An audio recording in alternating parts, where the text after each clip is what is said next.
வணக்கம் சார். வணக்கம் சைமன்.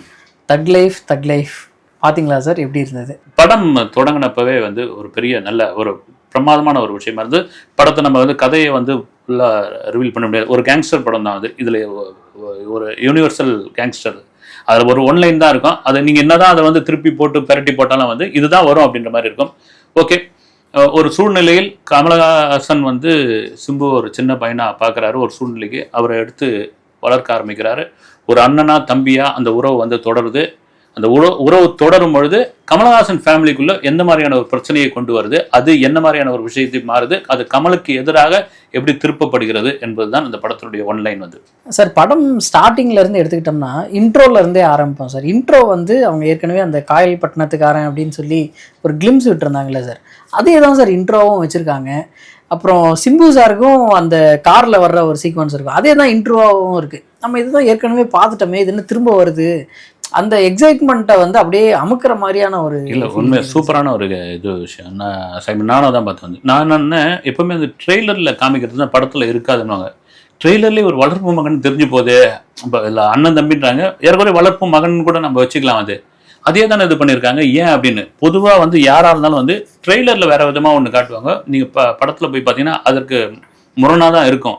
அதுவும் கமலஹாசன் மணிரத்னம் மாதிரியான ஒரு ஆளுமைகள் படம் பண்ணும்பொழுது இதெல்லாம் சும்மாப்பா, இது கிடையாது, நாங்கள் வேற ஒரு விஷயத்தை வச்சிருக்கிறோம் அப்படின்னு. ஆனால் நீங்கள் சொல்கிற மாதிரி ஒரு டீசர்லேயே ஒரு ட்ரெய்லர்லேயே காட்டின அந்த சிம்புவோடைய என்ட்ரோவாக இருக்கட்டும், அப்புறம் நீங்கள் சொன்ன மாதிரி காயல் பட்டணத்துக்காரன் சொன்னதை முதல்லையே காட்டுறதாகட்டும், ஏன் இதை இப்படி சொல்லிட்டாங்க அப்படின்ற ஒரு சின்ன ஒரு சப்புன்னு ஒரு விஷயத்தை கொண்டு சேர்க்குது. சார், 38 வருஷத்துக்கு முன்னாடி நாயகன்ல ஒரு மணிரத்னம் சாரும் கமல் சாரும் எப்படி பெர்ஃபார்ம் பண்ணாங்களோ அதே மாதிரியே அதுல இருந்த மாதிரி இதுலயும் ஒரு சீன் அப்படியே ரிஃப்ளெக்ட் பண்ற மாதிரி இருந்தது. அது எப்படி சார் இருந்தது? செம சீனுங்க அது. அதுல தான் பார்த்தீங்கன்னா ஒரு பிஜிஎம் ஒன்று இளையராஜா கொடுக்கும். அது என்னன்னா, ஒரு சரக்கு கப்பலில் இருக்கிற சரக்கை எடுத்துன்னு வரதுக்கு ஒரு கேங்ஸ்டர்ஸ் பேசிகிட்டு இருப்பாங்க. ஒவ்வொரு மொழியில் ரெட்டி பிரதர்ஸ் இதெல்லாம் பேசிகிட்டு இருப்பாங்க. நான் எடுத்துகிட்டு வந்தால் என்ன அப்படின்னு கேட்பாங்க. நீ பச்சா உக்காரு அப்படின்னு சொல்கிறேன். அந்த மீட்டிங் பாயிண்ட் செம்மையாக இருக்கும். அதுக்கப்புறம் எடுத்துன்னு வந்துடுவார். ஏறக்குறைய அது இன்னும் மறக்கலை போல. இது அது எவர்கிரீன்னு கூட சொல்லலாம். நம்ம அதே தான் இதுலேயும் இருக்குது. ஒரு சமயம் அதை ஏன் மிஸ் பண்ணுவானே அப்படின்ட்டு வச்சுருக்காங்களான்னு தெரியல. ஆனால் அது படம் முழுக்க அது கிடையாது. நம்ம இது கூட இப்படி பேசும்போது என்ன சொல்லுவாங்கன்னா, கேங்ஸ்டர் படத்தில் அதெல்லாம் உண்டு தானங்கன்னுவாங்க. ஆனால் நீங்கள் சொன்ன மாதிரி டிட்டோ அப்படியே நாயகனில் இருந்த மாதிரியே இதில் ஒருவேளை இன்னும் நாயகன்லேருந்து அவங்களே மீனில் போல இருக்குது. ஆமாம், இவ்வளோ வருஷம் ஆயிடுச்சு அப்படின்னு அதான் கூட சொல்லுவார் கமலஹாசன் ப்ரொமோஷனில் கூட. நான் அப்போ பார்த்த மணிரத்னம் இளைஞரா ரொம்ப இதுவாக இருந்தார். இப்போ ஞானி ரேஞ்சுக்கு வந்துட்டார் அவர் அப்படின்னு கூட சொல்லியிருப்பாரு. அந்த ஞானி ரேஞ்சுக்கு வந்த பிறகும் அது அந்த பண்ண அந்த படம்லாம் அப்படி இன்னைக்கும் கொண்டாடிக்கிட்டு இருக்காங்க அப்படின் பொழுது அது தவிர்க்க முடியாத ஒரு இதுவாக கூட நான் பார்க்குறேன். ரைட், அதை கரெக்டாக வச்சுருக்காங்க. சார், இந்த படத்தில் மணிரத்னம் சாரும் கமல் சாரும் ஏதோ ஒரு புதுசாக ஒரு மேஜிக் பண்ண போகிறாங்க அப்படின்னு சொல்லி நம்ம நினச்சிட்டு இருந்தோம். பட் இது மற்ற கதைகள் மாதிரியும் இதுலேயும் நம்ம எல்லாமே ப்ரெடிக்டபுளாக தான் இருந்துச்சு. ஃபர்ஸ்ட் ஹாஃபில் நிறைய விஷயங்கள் அவங்க பண்ணியிருந்தாலும் செகண்ட் ஹாஃப் என்ன நடக்க போகுதுன்றது நமக்கு தெரிஞ்சிருச்சு.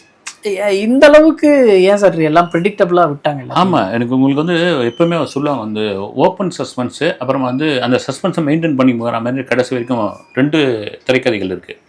இதில் ஓப்பன் கதைன்ற மாதிரி இதுதான்பா அப்படின்னு சொல்லிட்ட பிறகு நீங்கள் முதல் பாதி கூட ஒரு மாதிரி ஒரு விறுவிறுன்னு போயிட்டு நமக்கு தெரிஞ்சு பார்த்தீங்கன்னா இந்த கேரக்டர் என்ன பண்ணோம், அந்த கேரக்டர் எப்படி கொண்டு சேர்க்க போகிறாங்க, ஜோஜி ஜார்ஜ் என்ன பண்ண போகிறார், இந்த மாதிரி விஷயங்கள். செகண்ட் ஹாஃபுக்கு அப்புறம் பார்த்தீங்கன்னா இது இவ்வளோ தானப்பா அப்படின்னு ஆடியன்ஸோடைய மனநிலை வந்துடும். சரி, இதாங்க பண்ண போகிறாங்க, இதுதாங்க நடக்க போகுது. அதுதான் ஒரு படத்திற்கான என்னை பொறுத்த வரைக்கும் பின்னடைவு. நீங்கள் சொல்கிற மாதிரி மணிரத்னம் கமலஹாசன் மாதிரியான ஆளுமைகள், அவ்வளோ பெரிய டெக்னிக், ரவிகே சந்திரன் மாதிரி கேமராமேன், இவங்கெல்லாம் இருக்கும்போது இது எப்படி போட்ட விடுறாங்க அப்படின்னு. நீங்கள் புஷ்பா 2 மேலே 1000 விமர்சனம் சொல்லலாம். அந்த படத்துக்கு ஒரு அக்மார் கமர்ஷியல் படமாக இருந்தாலும் சரி, அந்த படத்தை செகண்ட் ஹாஃப் வேறு விதமாக பண்ணியிருப்பாங்க. அது நீங்கள் நம்ப முடியாத இதெல்லாம் இருக்கும். ஆனால் கொண்டாடிட்டாங்க. அது நாரத்திலே கொண்டாடிட்டாங்க. அது காரணம் என்னன்னா, செகண்ட் ஹாஃபில் நீங்கள் என்னென்ன யோகிக்கவே முடியாது. இப்போ லாஜிக்லாம் இல்லை, இதெல்லாம் இல்லைன்னு சொன்னால் கூட சரி. இதில் பார்த்தீங்கன்னா ஒரு ஆடியன்ஸ் ஒரு கட்டத்துக்கு அப்புறம் தொய்வாயிரம். நீங்கள் 2.25 மணி நேரத்தே ஒரு பெரிய டியூரேஷன் தான். அந்த 2.25 மணி நேரம் செகண்ட் ஹாஃபில் இன்னும் கூட நீங்கள் பிரமாதமாக பண்ணியிருக்கலாமே. நிறைய இடங்களில் ஒரு ட்விஸ்ட் வச்சுருக்கலாமே. இந்த ட்விஸ்ட்லாம் ஏன் தவற விட்டாங்க? அது பான்னு போகிற போக்கில் போகுது. ஒரு டவுன் பஸ் மாதிரி போகுது, இல்லைன்னா ஒரு தண்ணி லாரி போகும் பாருங்கள், அது மாதிரி போயிட்டுருக்கு. அது ஒரு பெரிய படத்திற்கு ஒரு பின்னடைவு தான் சார். த்ரிஷா அவங்களோட போர்ஷன் அது நமக்கு அதில் பார்க்கும்போதே தெரிஞ்சிருச்சு அவங்க சிம்புவோட பேரா இருக்க மாட்டாங்க அப்படின்றதே நமக்கு தெரிஞ்சிருச்சு. அவர் madam I am your Adam அப்படின்னு சொல்றது இதுலயே நமக்கு தெரிஞ்சிருச்சு அவங்க என்ன மாதிரி கேரக்டர் பண்ண போறாங்கன்னு. உங்களுக்கு வந்து அந்த காலத்தில் ராஜாக்களுடைய இது பார்த்தீங்கன்னா ஒரு வயதான ராஜாவுக்கு ஒரு இளம் மனைவியின் தவிர இளம் வப்பாட்டி அப்படின்ற பொழுது அந்த வப்பாட்டியை வச்சு தான் ஒரு சூழ்ச்சியே நடக்கும். அந்த ராஜாங்கத்துடைய சூழ்ச்சி, அந்த ராஜாங்கத்தை அசைக்கிறதே வந்து அந்த வப்பாட்டியை வச்சு தான் இருக்கும். இன்றைக்கி அதனால தான் அந்த சுகர் பேபின்னு கொண்டு வந்தது வந்து சுகர் பேபி. நான் ஒன்றும் உனக்கு வந்து நிரந்தர பொண்டாட்டி கிடையாது இல்லை வந்து ஓகே உங்கள்கிட்ட பணம் இருக்குது, அதிகாரம் இருக்குது, ரைட்டு இது பண்ணிக்கிறேன். அதே சமயத்தில் யார் இதில் கீ அப்படின்னும் பொழுது இந்த த்ரிஷா கேரக்டர் வச்சு பண்ணும்போது அதில் எனக்கு ஒன்றும் இதுவாக தெரியல வந்து. நீங்கள் சரித்திர கால படங்கள்லாம் பார்த்தீங்கன்னா ஏன் நீங்கள் பொன்னியின் செல்வனே பாருங்களேன் வந்து ஒரு கீ கேரக்டர் தான் வந்து ஐஸ்வர்யா ராய் வந்து அது கொண்டு வந்து அந்த ராஜாங்கத்தை அசைக்கக்கூடிய, இல்லைன்னா இந்த நான் பழி தீக்கணும் அப்படின்னு கங்கணம் கட்டிக்கிட்டு இருக்க ஒரு கேரக்டர். இந்த த்ரிஷா கேரக்டர் அப்படி தான் கொண்டு வந்து சேர்க்குறாங்க. இதில் என்னன்னு அப்படி ஒன்றும் எனக்கு தெரியல வந்து ஓகே அப்படின்னு. ஏன்னா அந்த கேரக்டரும் ஒரு இளம் கேரக்டரு, சிம்பு ஒரு இளமையான ஒருத்தர் வந்து யங்ஸ்டர் அவர். அப்படின் பொழுது ஒரு வயதானவர் கூட இந்த படம் பார்க்குற அப்படி தானே நமக்கு கனெக்ட் ஆகுது. அப்படின்பொழுது இதை வச்சு எப்படி ஒரு சூழ்ச்சி பண்ணலாம் அப்படின்னு வந்து கரெக்டாக பண்ணியிருக்காங்க. ஃபர்ஸ்ட் ஹாஃப்ல வந்து இந்த விஷயங்களை பார்க்கும்போது நம்ம கமல் சாரோட போர்ஷன்ஸை வந்து டைலாக் வைஸ் பார்த்தோம்னா பயங்கரமாக பண்ணியிருக்காங்க. அது எப்படி சார் இருந்தது? உண்மையிலே வந்து கமலஹாசன் படங்கள் அப்படின்னாலே வந்து முத்தக்காட்சி, அப்புறம் உச்சா போகிறது இதெல்லாம் இருக்குது அப்படின்னு சொல்லுவாங்க. அது இதில் டைலாக் அப்படின்பொழுது வந்து ரொம்ப எனக்கு தெரிஞ்சு பார்த்தீங்கன்னா அபிராமி கூட பேசுகிற ஒரு டைலாக் ஒன்று இருக்குது வந்து எல்லாருக்கும் வந்து தண்ணி தம்மு இது ஒரு போதையாக இருக்கும், எனக்கு இது ஒரு போதை போதுன்னு போட்டு எல்லாரும் கை தட்ட ஆரம்பிக்கிறாங்க. அதாவது ஒரு 70 வயசு 70+ இன்னும் பார்த்தீங்கன்னா அது சம்பவம் பண்ணுற ஒரு கேரக்டர் வந்து திரையில் வந்து நான் கமலஹாசன் இப்படி தான் இருப்பேன், எனக்கு இப்படியான ஆடியன்ஸ் இப்படி கை தட்டுவாங்க அப்படின்றது வந்து கமல் தாங்க உண்மையிலே. அதை நான் ரசித்தேன் ரொம்ப. நீங்கள் அது இருக்க தான் செய்யும் வந்து. எனக்கு என்னென்னா இந்த டைலாக்லாம் செகண்ட் ஹாஃப்லேயும் தூக்கி போட்டு ஏதாவது இடத்துல கொண்டு போயிருக்கலாமே அப்படின்னு இந்த கிளாப்ஸ் அங்கே குறைஞ்சி போகுது அப்படின்ற ஒரு விஷயம் தான். அது கமலஹாசனுடைய ஒரு ட்ரேட்மார்க்னு கூட சொல்லலாம். படத்தில் வந்து செகண்ட் ஹாஃப் ஃபர்ஸ்ட் ஹாஃப் வந்து ஒரு மாதிரி ஜாலியாக ஃபன்னாக கொஞ்சம் கான்ட்ரவர்சியாக எல்லாமே மிக்ஸ்டாக போயிடுது. அது வந்து டைம் போகிறது கொஞ்சம் தெரியல. பட் செகண்ட் ஹாஃப்னு வரும்போது இந்த அவர் திரும்ப வந்து பழி வாங்க போகிறாரு அப்படின்றது, இவர் இமயமலையிலேருந்து விழுந்துருவார், எவரெஸ்ட்லேருந்து விழுந்ததுக்கப்புறம் 2 வருஷத்துக்கு அப்புறம் தான் திரும்ப வருவார். அந்த விஷயமே கொஞ்சம் இடிக்குதோ அப்படின்ற ஒரு இது. ஏன்னா எப்பயுமே ஏதாவது ஒரு பிரச்சனைனா ஒரு 2 மாதம் 3 மாதத்தில் வந்துடுவாங்க, ஒரு 2 வருஷத்துக்கு அப்புறம் திரும்பி வராரு அப்படின்றதே கொஞ்சம் இதாக இருக்கும் அப்படின்ற ஒரு ஃபீலிங்ஸ். ஆமாம், நீங்கள் ஏற்கனவே கதையை சொல்லிடுறீங்கன்னு நினைக்கிறேன். நான் சொல்லவே இல்லை சார். ஆமாம், நான் புத்தி வைக்கிறேன், என்னதான் தூக்கி போட்டு அடிப்பாங்க வந்து எப்போ விமர்சனன்ற பேரில் வந்து மொத்த கதையை சொல்லிட்டு போறீ அப்படின்னு. ஓகே வந்து ஒரு நீங்கள் வந்து அதுதான் ஒரு 2-3 இடத்துல ஒரு ட்விஸ்ட் இருக்குது வந்து அந்த திரும்ப வரது தான் வந்து இந்த காயல்பட்டினத்துக்காரன்றாங்க இல்லைங்களா, அதை வந்து கனெக்ட் பண்ணுறது இன்னும் கூட நல்லா அதை கனெக்ட் பண்ணியிருக்கலாமே அப்படின்னு தான் எனக்கு தோணுது வந்து. எனக்கு அந்த லாங்குவேஜ் ரொம்ப நல்லா இருந்தது, அந்த ஸ்லாங் நல்லா இருந்தது வந்து.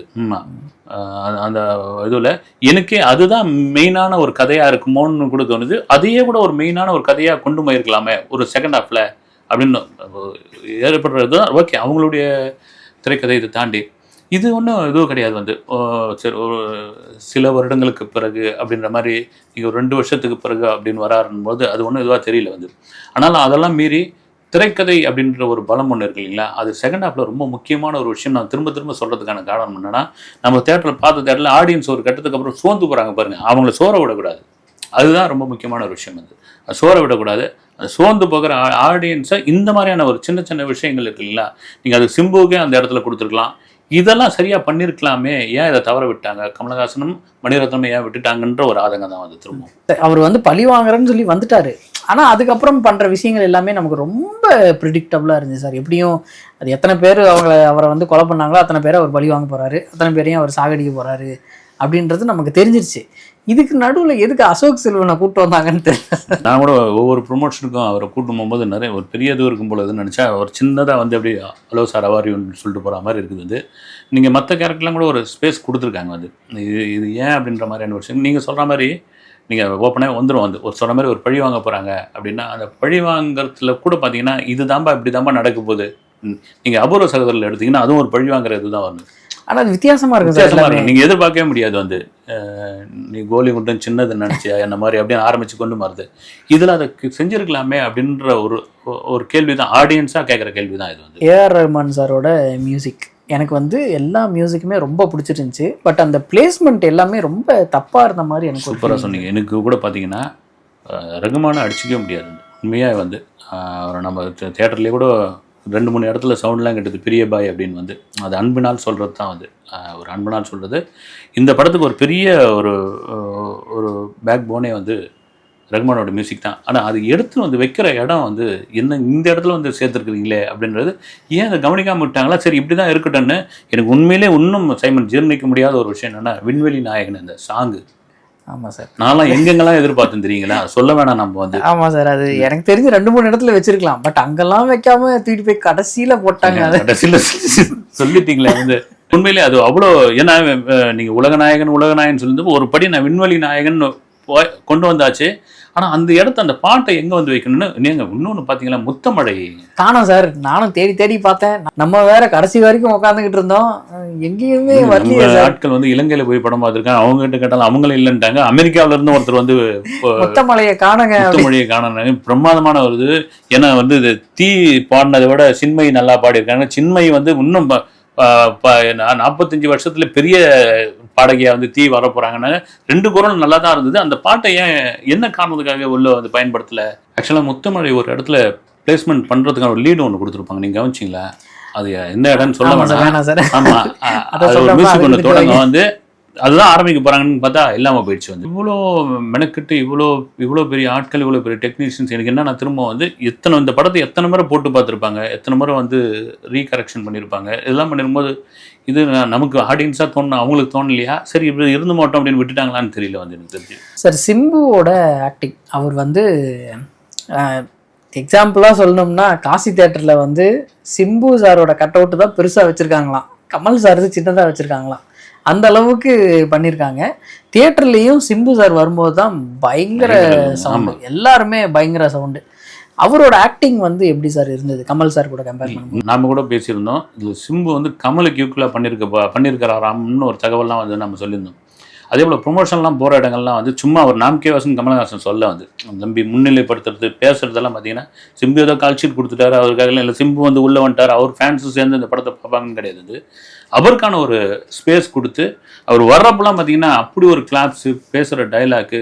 ஒரு கட்டத்தில் வந்து நம்ம ட்ரெய்லரில் பார்த்து தான் வந்து இனிமேல் நான் தான் அந்த ரங்கராய சக்தி மேல பயங்கர கிளாப்ஸ் அடிக்குது. வந்து உண்மையிலேயே சிம்பு ஒரு நல்ல நடிகர். வந்து அவர் ஏன் இப்படி வீணாக்கிட்டு போறாருன்னு தெரியல. இதுக்கப்புறம் வந்து கமலஹாசனே வந்து அவரே கூட அட்வைஸ் பண்ணியிருக்கலாம், வந்து சொல்லியிருக்கலாம் வந்து ஓகே அவருக்கான நேரம் ஸ்டார்ட் ஆகிடுச்சுன்னு கூட சொல்லலாம். தக் லைஃப்லேருந்து STR 4950 ரைட்டு. ஏன்னா சிம்பிளாக வந்து நான் சொல்கிற மாதிரி தான், ஒரு தண்ணி மாதிரி தான், எந்த பாத்திரத்தில் ஊற்றுவாங்களோ அந்த வடிவமாக மாறக்கூடிய ஒரு நடிகர். வந்து நீங்கள் வந்து கமலஹாசன்லாம் ஒரு நடிகரை வந்து இவ்வளோ தூரம் கொண்டு வரா, சிம்புவாக இருந்தாலும் அவெல்லாம் சொல்லவும் மாட்டாங்க. வந்து நீங்கள் பிரபுதேவா ஒரு காலத்தில் கொடி கட்டி பறந்தப்போ தான் வந்து 2 பேரும் சேர்ந்து ஒரு படம் பண்ணணும்னு காதலா அதில் தான் பண்ணது. வந்து அதனால் திறமையானவர்களை வந்து தன் பக்கம் கொண்டு வந்து அவங்கள வந்து யூஸ் பண்ணிக்கிறது கமலுக்கு வந்து ஒரு பெரிய விஷயம். அது வந்து கைவந்த கலை.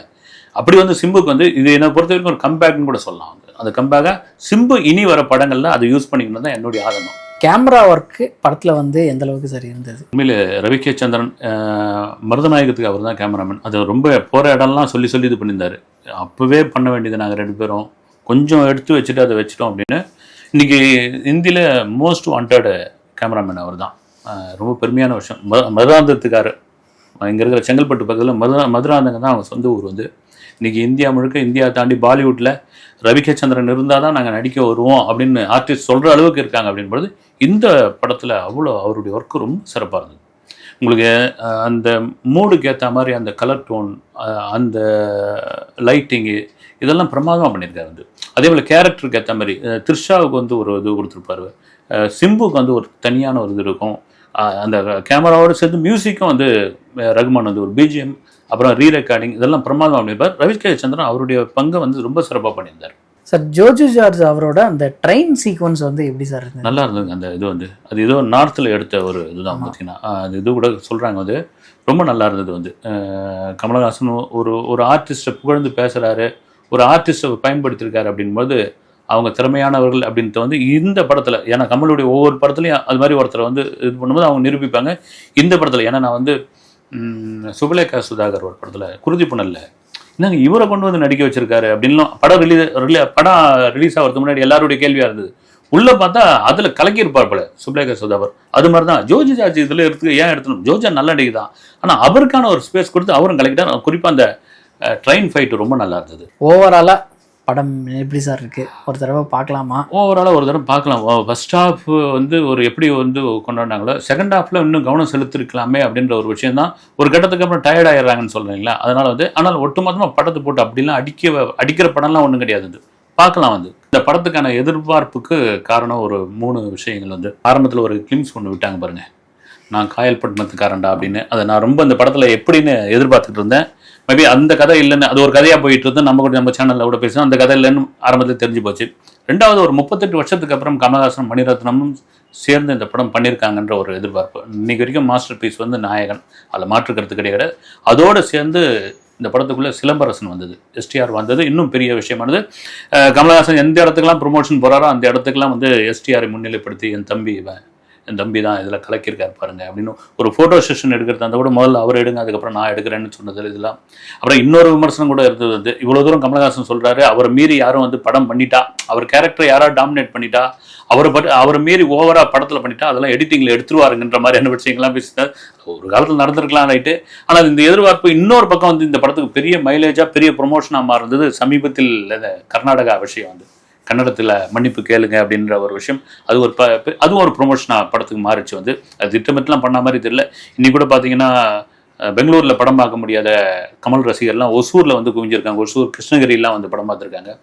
ஒட்டுமொத்தமாக நம்ம காலையில் அந்த எதிர்பார்ப்போடு தான் போயிருந்தோம். இங்கே கமலஹாசனுக்காக, சிலம்பரசனுக்காக, மணிரத்னத்துக்காக, ரகுமானுக்காக, ரவிகே சந்திரனுக்காக கண்டிப்பாக பார்க்கலாம். வந்து மற்ற ஆர்டிஸ்டுக்காக ஜோஜி ஜார்ஜ் விட்டோம். நம்ம வந்து ஜோஜி ஜார்ஜ் வந்து ஒரு இன்னைக்கு வந்து நம்ம ஒரு என்ன சொல்கிறது, ஒரு கவனிக்கக்கூடிய நடிகராக மாறி இருக்காரு. அவருக்கான ஒரு இடமும் கொடுத்துருக்காங்க. கண்டிப்பாக பார்க்கலாம், ஒரு முறை பார்க்கலாம்.